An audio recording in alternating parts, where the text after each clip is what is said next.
یا نبی سلام علیکہ یا رسول الحمدللہ رب العالمین والصلاة والسلام علی خاتم النبیین اما بعد فاعوذ باللہ من الشیطان الرجیم بسم اللہ الرحمن الرحیم.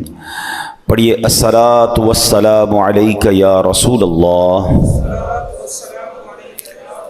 وعلی آلک واصحابک یا حبیب اللہ. الصلاة والسلام علیکہ یا نبی اللہ وعلی آلک واصحابک یا نور اللہ. درود پاک پڑھنے کے بے شمار فضائل و برکات ہیں. بڑی مشہور حدیث ہے. اللہ کے نبی علیہ الصلوۃ والسلام فرماتے ہیں کہ جو جمعہ کے دن 200 بار درود پاک پڑھے اللہ اس کے 200 برس کے گناہ معاف فرما دیتا ہے. تو یہ ہمیں غور کرنا ہے اور ہمیں جمعے کے دن کثرت سے درود پاک پڑھنا ہے. آئیے مل کر محبت کے ساتھ باواز بلند درود پاک پڑھ لیں. صلو علی الحبیب صلی اللہ تعالی علی محمد صلی اللہ علیہ وسلم. قرآن پاک کی وہ آیتیں جس میں رب کریم نے مومنوں سے براہ راست بات کی ہے، مسلمانوں سے براہ راست بات کی ہے اور فرمایا یا ایھا الذین آمنو، اے ایمان والو. وہ ہم نے انشاءاللہ سیریز کو لے کے چلنا ہے اور ہم نے اس بیان کا یا اس ٹاپک کا نام رکھا ہے قرآن کی باتیں. تو پہلی آیت ہم کور کر چکے تھے جس میں نبی پاک علیہ الصلوۃ والسلام کی شان بڑے شاندار انداز میں سورہ بقرہ کی وہ آیت تھی جس میں ہمیں یہ بتایا گیا تھا کہ اے ایمان والو پیارے آقا سے بات کیسے کرنی ہے. ان کو راعنا نہیں کہنا، ان کو انظرنا کہنا ہے. آج جو ہم نے آیت پڑھنی ہے قرآن پاک کی، جس آیت کو سمجھنا ہے، یہ بھی قرآن پاک کی سورہ بقرہ کی آیت ہے. پارہ نمبر 2 ہے اور آیت نمبر 153 ہے. بیوٹیفل آیت and so many good lessons from that آیت. اب وہ آیت کون سی ہے؟ بسم اللہ الرحمن الرحیم. یا ایھا الذین آمنوا استعینوا بالصبر والصلاۃ ان اللہ مع الصابرین. ترجمہ اس کا کیا ہے؟ اے ایمان والو صبر اور نماز سے مدد مانگو، بے شک اللہ صابروں کے ساتھ ہے. اب یہاں بہت خوبصورت باتیں ہمیں سیکھنی ہیں کہ صبر اور نماز سے مدد مانگو. قرآن ہمیں راستہ بتا رہا ہے کہ آپ کو ہیلپ چاہیے تو صبر اور نماز کے ذریعے آپ نے ہیلپ لینی ہے. اب اس کا مطلب یہ ہوا کہ عبادات کی ادائیگی، گناہوں سے رکنے اور نفسانی خواہشات پورا نہ کرنے پر صبر کیا جائے.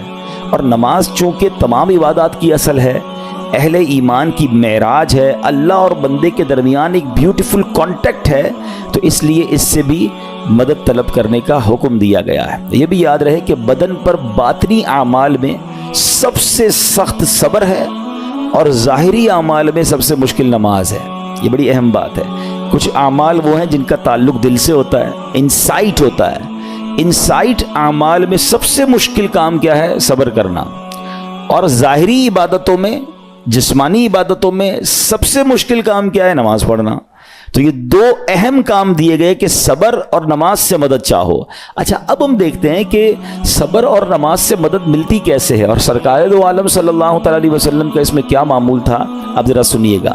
اب نبی پاک علیہ الصلوۃ والسلام کا یہی معمول تھا. حضرت حذیفہ رضی اللہ تعالیٰ عنہ فرماتے ہیں نبی کریم علیہ الصلوۃ والسلام کو جب کوئی سخت مہم پیش آتی تو آپ علیہ الصلوۃ والسلام نماز میں مشغول ہو جاتے. جب میں خود اس آیت کی کچھ دنوں پہلے تیاری کر رہا تھا تو بڑا ایک نیا کہتے ہیں نا نیا باب آنکھوں کے سامنے کھلا کہ یقیناً جب ہم پرابلم میں آتے ہیں ہم دعا بھی کرتے ہیں، ہم لوگوں سے بھی کہتے ہیں، مگر کیا ڈائریکٹلی ہم نماز کی طرف جاتے ہیں؟ حالانکہ قرآن نے ہمیں پرابلمز کا سولوشن کیا دیا ہے کہ صبر اور نماز سے مدد چاہو. اب آگے چلیں. حضرت عمر فاروق کا بھی یہی عمل تھا کہ کوئی مشکل درپیش آتی تو آپ رضی اللہ تعالیٰ کو اگر کبھی اسلامی فوجوں کے آنے میں تاخیر پتہ چلتی، یعنی آپ چونکہ جنگوں کے لیے فوجوں کو روانہ کرتے تھے، بہت شاندار اسٹریٹجک پلانر تھے، تو اب فوج گئی اور ایکسپیکٹیشن یہ تھی کہ فلاں ٹائم کو واپس آ جائے گی. اس زمانے میں ٹیلی فون تو تھا نہیں، انٹرنیٹ تو تھا نہیں کہ لوکیشن شیئر ہو جائے گی یا کال آ جائے گی کہ سر ہم یہاں رکے ہوئے ہیں. اب ٹائم ہو جاتا اور فوج واپس نہ آتی نا تو آپ اب اس کو کیا کرتے کہ اب پتہ تو نہیں کیا ہوا، ان کے ساتھ خیریت سے آ جائیں، تو آپ نماز میں مشغول ہو جاتے، نماز کے لیے کھڑے ہو جاتے.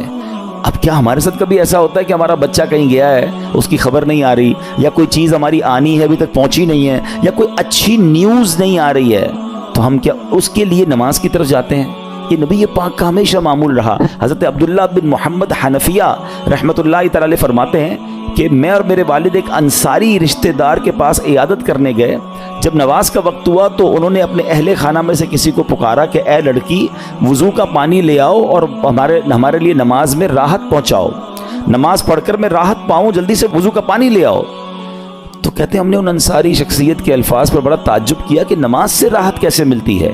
تو انہوں نے کہا میں نے نبی پاک علیہ الصلوۃ والسلام کو فرماتے سنا ہے, اے بلال کھڑے ہو اور ہمیں نماز کے ذریعے راحت پہنچاؤ. It means namaz is relaxation for all of us. نماز is the way to solve your problem. آپ کو جب کوئی پرابلم آئے نا, آپ اللہ کی بارگاہ میں نماز کے لیے کھڑے ہو جائیں. مکروہ وقت نہیں ہے, آپ نوافل پڑھنا شروع کر دیں. آپ دیکھیں نماز ہیلپ کرے گی آپ کی, نماز سے آپ کے لیے راحتیں ہو جائیں گی.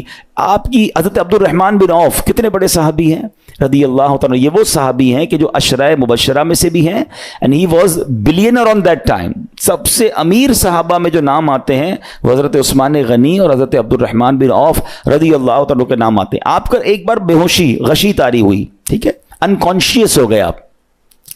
تو آپ کی والدہ نے کیا کیا؟ آپ کی والدہ, لوگ سمجھے کہ آپ کی جان نکل گئی ہے, آپ کی والدہ مسجد کی طرف چل پڑیں تاکہ وہاں جا کے نماز پڑھیں اور اس سے مدد حاصل کریں. جب حضرت عبد الرحمن بن عوف کو ہوش آیا نا, تو لوگوں نے کہا کہ آپ کی طبیعت کیسی ہے؟ تو آپ نے کہا کیا مجھ پر غشی طاری ہو گئی تھی ہیں؟ تو کہا جی. تو کہتے ہیں بے شک میری بے ہوشی میں میرے پاس 2 فرشتے آئے اور کہنے لگے تم چلتے نہیں کہ ہم تمہیں خدا کی بارگاہ میں لے جائیں اور تمہارے بارے میں فیصلے لیے جائیں. دوسرے فرشتے نے کہا انہیں لوٹا دو, یہ ان افراد میں سے ہے جن کے لیے ان کی ماؤں کے پیٹ میں ہی سعادت مندی لکھ دی گئی تھی, اور ان قریب اللہ تعالیٰ ان کے ذریعے ان کی اولاد کو جب تک چاہے گا نفع دے گا. اس کے بعد آپ رضی اللہ تعالیٰ 1 مہینہ مزید زندہ رہے, اس کے بعد انتقال ہوا. تو پتہ چلا کہ آپ کی والدہ نے نماز پڑھی, اللہ سے مدد مانگی, اور آپ کو اللہ نے ایک نئی زندگی عطا فرمائی. تو آپ اپنی زندگی میں اس پریکٹس کو آج اس آیت سے دیکھیں. ہم نے کرنا کیا ہے؟ ہم جب بیان میں آئیں تو صرف بیان نہیں سننا ہے, ہم نے اللہ نے مجھے کہا کیا ہے. ہم اس ٹاپک کو لے کے اسی لیے چل رہے ہیں نا کہ میرے رب نے ڈائریکٹلی مجھ سے کیا بات کی ہے. تو آج اس آیت میں یہ لیسن مل رہا ہے کہ جب کسی پرابلم میں ہیں, کلیمٹی میں ہیں, تو اللہ کی طرف جانا ہے اور نماز سے مدد چاہنی ہے. وَاسْتَعِينُوا بِالصَّبْرِ وَالصَّلَاةِ. اچھا اب آپ دیکھیں پیارے آقا کی نماز کی کیسی عادت تھی. بادل گرجتے تھے, آندھی چلتی تھی, کسی بری خبر کی اطلاع آ رہی ہوتی تھی, نبی پاک نماز کی طرف چلے جاتے. اچھا مجھے بتائیں نماز استسقاء کیا ہے؟ بارش نہیں ہو رہی ہے, پیارے آقا نماز پڑھا رہے ہیں. سورج گہن ہو رہا ہے, نبی پاک نماز پڑھا رہے ہیں. چاند گہن ہو رہا ہے, پیارے آقا نماز کی طرف. یعنی کس قدر اللہ کی طرف رجوع ہے. And whenever anything bad happen یا گوئنگ ٹو بیڈ ہیپن, ہونے والی لگ رہی ہے, کچھ بڑا ہونے والا ہے, ہمیں بھی تو خبریں آ رہی ہوتی ہے نا کہ بھائی کل بہت شدید بارش ہوگی, اللہ نہ کرے کوئی اور بری خبر ایکسپیکٹیشن ہے. آپ کو کاروبار میں کوئی ایسی خبر آنے کا ڈر ہے, یا آپ کی کوئی شپمنٹ جاری ہے, واٹ ایور آپ چاہتے ہیں ہر چیز بہتر ہو جائے. قرآن نے فارمولا دیا نا, وَاسْتَعِينُوا بِالصَّبْرِ وَالصَّلَاةِ. اللہ نے ڈائریکٹلی مجھے اور آپ کو کہا ہے. تو from now on words make your practice کہ میں نے انشاءاللہ نماز سے مدد لینی ہے. اور آپ اپنی آنکھوں سے دیکھیں گے, اور آپ اللہ سے عرض بھی کریں کہ اللہ تو نہیں قرآن میں کہا ہے مدد لے, میں نے کھڑا ہو گیا نماز کے لیے. تو نماز سے آپ نے مدد لینی ہے. اچھا اب اس کے بعد آیت کا جو سیکنڈ پارٹ ہے